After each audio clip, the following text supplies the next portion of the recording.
আসসালামু আলাইকুম। সবাইকে ঈদের শুভেচ্ছা। ঈদ মোবারক।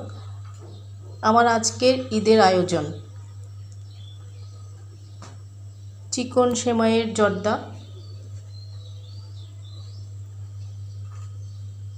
তারপর এটা তো বুঝতেই পারছেন কালো জাম, এটা আমার আম্মারও পছন্দ, আমার ছেলেরও পছন্দ। চালের জর্দা, এটা আমার ছেলের খুব পছন্দ, তাই ঈদের মধ্যে আমি এটা চেষ্টা করি সবসময় বানানোর জন্য।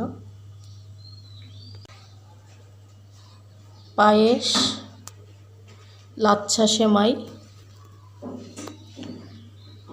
গরুর মাংস আর হচ্ছে পরোটা।